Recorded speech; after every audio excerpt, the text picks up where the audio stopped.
आज Doubtnut app download करें। Doubtnut पर अपने सभी गणित, रसायन विज्ञान, भौतिक विज्ञान और जीव विज्ञान के डाउट्स का करो सफाया। बस प्रश्न की फोटो खींचो, एक ही प्रश्न को क्रॉप करो और तुरंत वीडियो सोल्यूशन पाओ। अभी डाउनलोड करें। हेलो दोस्तों, हमारा प्रश्न है दीर्घ दृष्टि दोष युक्त किसी व्यक्ति का निकट बिंदु नेत्र से 75 सेंटीमीटर दूर है। उस लेंस की आवश्यक क्षमता क्या होगी जो इस व्यक्ति को नेत्र से 25 सेंटीमीटर की दूरी पर रखी वस्तु या पुस्तक को पढ़ने योग्य बना देगा। ठीक है। दूसरा पार्ट में बोला जा रहा है कि संशोधक लेंस किस प्रकार उपयुक्त व्यक्ति की सहायता करता है। क्या नेत्र लेंस के निकट की वस्तुओं को आवर्धित करता है। तीसरा है उपयुक्त व्यक्ति आकाश को देखते समय अपना चश्मा उतारना चाहता है, स्पष्ट कीजिए ऐसा क्यों। ठीक है, तो पहले पार्ट को सॉल्व करते हैं पहले। ठीक है, बोला जा रहा है हमें कि दीर्घ दृष्टि दोष युक्त व्यक्ति है। ठीक है, तो उसे बताना है कि उसका निकट बिंदु कितना है। क्योंकि दीर्घ दृष्टि दोष में क्या होता है, दूर की वस्तु को वो देख पाता है लेकिन नजदीक की वस्तु को वो स्पष्ट रूप से नहीं देख पाता है। ठीक है, तो उसके लिए निकट बिंदु कितना है, 25 सेंटीमीटर दूर है। ठीक है, उस लेंस की हमें आवश्यक क्षमता बतानी है जिसके लिए इस व्यक्ति को नेत्र से 25 सेंटीमीटर की दूरी पर रखी वस्तु को देखने योग्य बना दे। ठीक है, तो चूंकि हम जानते हैं कि दीर्घ दृष्टि दोष में हम लोग क्या करते हैं, उसके निवारण के लिए एक उत्तल लेंस का प्रयोग करते हैं। ठीक है, तो मान लीजिए ये उत्तल लेंस चश्मे में लगाया गया है, इसकी क्षमता बतानी है। ठीक है, और उसके लिए हमें क्या बोला कि व्यक्ति का निकट बिंदु नेत्र से कितना है, 75 सेंटीमीटर दूर है। ठीक है, तो हम ऐसे उत्तल लेंस का प्रयोग करेंगे। ठीक है, जिसका क्या हो कि 25 सेंटीमीटर की दूरी पर स्थित वस्तु का प्रतिबिंब कहाँ बना दे, 75 सेंटीमीटर पे। ठीक है, मतलब व्यक्ति को क्या करे, अगर 25 सेंटीमीटर पे कोई वस्तु रखी हुई है तो उसका प्रतिबिंब कहाँ बना दे, 75 सेंटीमीटर पे।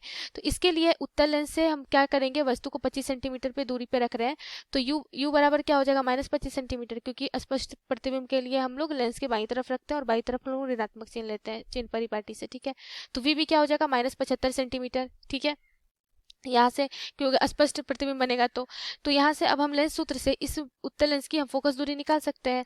तो 1/v माइनस 1/u बराबर 1/f। लेंस सूत्र से जाएंगे तो ये हो जाएगा। तो यहाँ से 1/v कितना है, -75 माइनस 1/u क्या है, -25 बराबर 1/f। ठीक है, तो यहाँ से ये हो जाएगा -1/75 जोड़ 1/25 बराबर 1/f।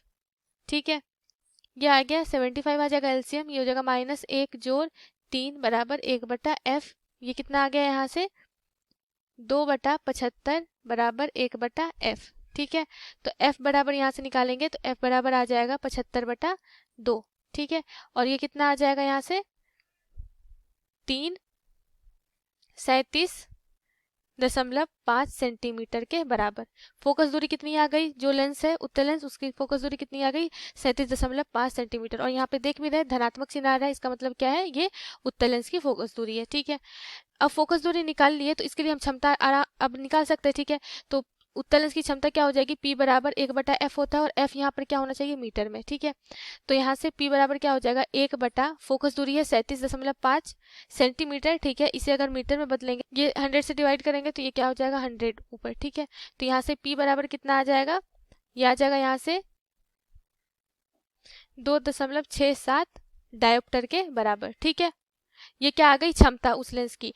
तो जो व्यक्ति है उसे क्या करना चाहिए, 2.67 डायोप्टर के लेंस का प्रयोग करना चाहिए। और लेंस कैसा होना चाहिए, चश्मे में उत्तल लेंस होना चाहिए। तब वह क्या करेगा, 25 सेंटीमीटर की दूरी की वस्तु को भी वो पढ़ने योग्य मतलब पढ़ सकता है। ठीक है, अब बोला जा रहा है दूसरे पार्ट में कि संशोधक लेंस किस प्रकार उपयुक्त व्यक्ति की सहायता करता है। क्या लेंस नेत्र के निकट की वस्तुओं को आवर्धित करता है या नहीं। ठीक है, तो देखिए ये जो संशोधक लेंस है उत्तल लेंस, ठीक है, बोला जा रहा है उपयुक्त व्यक्ति की सहायता करता है।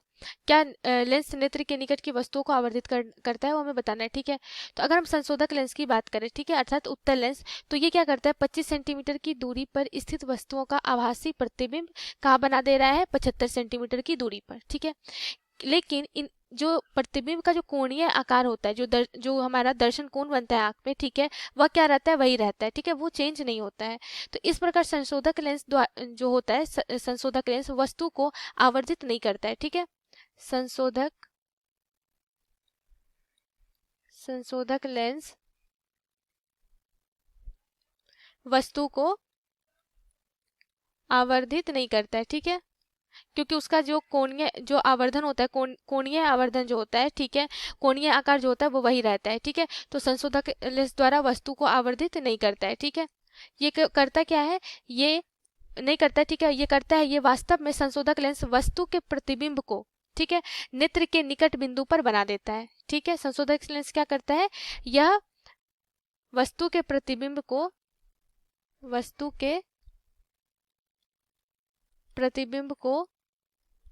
क्या कर देता है, नेत्र के निकट बिंदु पर बनाता है, नेत्र के निकट बिंदु अर्थात 25 सेंटीमीटर की दूरी पे बना देता है, ठीक है।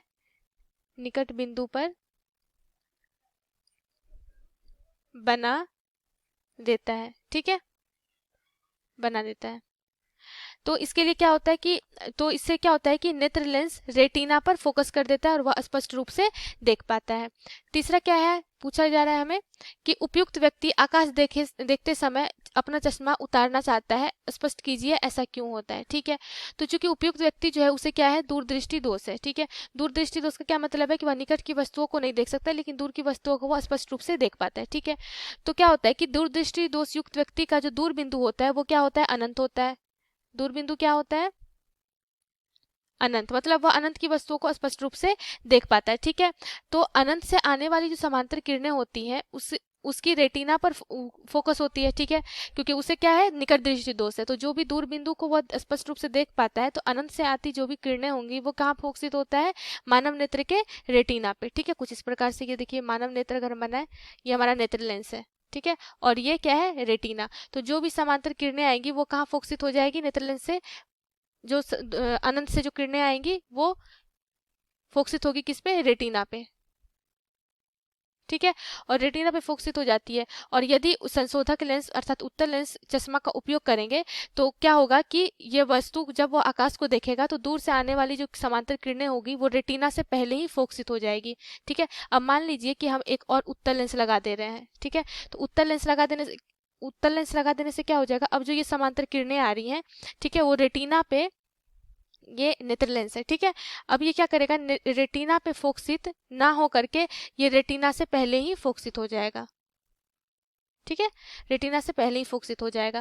तो इसके कारण क्या होगा कि पहले ही फोकसित हो जाने से जो दूर से जो आने वाली किरणें होगी वो रेटिना से पहले फोकसित हो जाएगी, जिसके फलस्वरूप दूरस्थ का जो वस्तु का स्पष्ट प्रतिबिंब रेटिना पर नहीं बन पाएगा, ठीक है। क्योंकि अब क्या हो रहा है, पहले ही फोकसित हो जा रहा है, तो इससे जो दूर की वस्तु को वह रेटिना पे फोकसित नहीं हो पाएगा।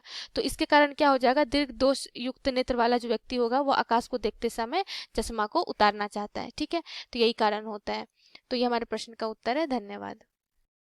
कक्षा 6 से 12वीं से लेकर नीट, IIT, JEE वो एडवांस के लेवल तक 1 करोड़ से ज्यादा छात्रों का भरोसा। आज ही डाउनलोड करें डाउटनेट ऐप या व्हाट्सएप करें अपने सारे डाउट्स 8400 400 400 पर।